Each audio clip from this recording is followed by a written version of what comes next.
అల్లూరి సీతారామరాజు జిల్లా పాడేరు శ్రీ మోదకొండమ్మ అమ్మవారి జాతర తేదీలు ఖరారయ్యాయి.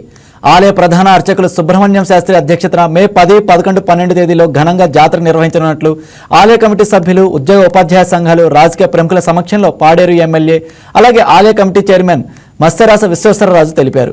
అయితే ప్రస్తుతం జాతర తేదీలు మాత్రమే ప్రకటించామని, పండుగ నిర్వహణకు సంబంధించిన ఇతర కీలక నిర్ణయాలు, ప్రత్యేక ఏర్పాట్లు, కమిటీ వివరాలు తదుపరి సమావేశంలో తెలియజేస్తామని స్పష్టం చేశారు.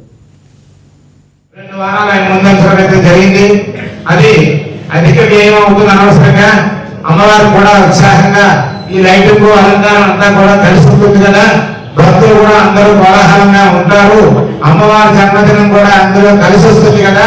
మంత్రి గారు అది మొదటి వారంగా దాన్ని ఖరారు చేయండి ఆయన ఆదేశించిన ఆదేశాల మేరకు ఆయన ముందు 2 వారాలు ఇచ్చినప్పటికీ ఆయన చెప్పిన సలహా, సూచన, అనుభవపూర్వకంగా 1 సంవత్సరం పండుగ చేసి ఉన్నారు కాబట్టి దాంట్లో ఉన్నటువంటి కష్ట సుఖాలన్నీ గమనించి ఆయన కొంచెం నిరుత్సాహంతో ఉన్నారు. ఒక పదంలో చెప్పుకోవాలంటే నేను పండగ చేశాను కానీ నాకే చిన్న ఎక్కడో అసంతృప్తమైనటువంటిది ఉంది అని చేత ఈ సంవత్సరం ఆ వ్యక్తిని పూర్తి చేసి ఇంకా ఘనంగా ఈ ఉత్సవాన్ని నిర్వహించి నేను చక్కగా మంచి పేరు ప్రఖ్యాతులు, అమ్మవారి ఆశీర్వాదాన్ని పొంది ఆమె రుణం తెచ్చుకునే విధంగా నేను పండుగ చేయాలి అనేటువంటి ఆయన చక్కనైనటువంటి ఉద్దేశంతో ఉన్నారు.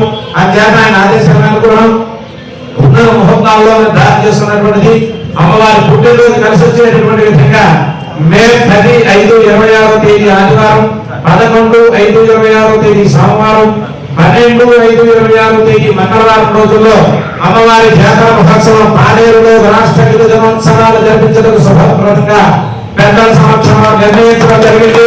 ఆ ప్రకారంగా గ్రామము, రాష్ట్రము అంతా కూడా సుభిక్షంగా సస్యశ్యామలంగా భక్తులు జనం అందరూ కూడా ఆయురారోగ్య అష్టైశ్వర్య భోగ భాగ్యాలతో అమ్మవారు ప్రసాదించి ఈ ఉత్సవాన్ని ఘనంగా ఆయన ఇందాక ఎవరో కూడా విరమించున్నారు. అందరి శాఖల్ని, అందరి వాళ్ళ నుంచి కూడా అందరూ కూడా ఆయన తీసుకుని పరిగణనలో తీసుకుని చరణం, సలహాలు, సూచన అన్ని కూడా పాటిద్దాం. అందరి సలహాలు తీసుకున్నాం. పెద్దలు అందరూ ప్రకారం. ఈ వీడియో మీకు నచ్చినట్లయితే లైక్ చేయండి, షేర్ చేయండి, మా ఛానల్ కి సబ్స్క్రైబ్ చేయండి.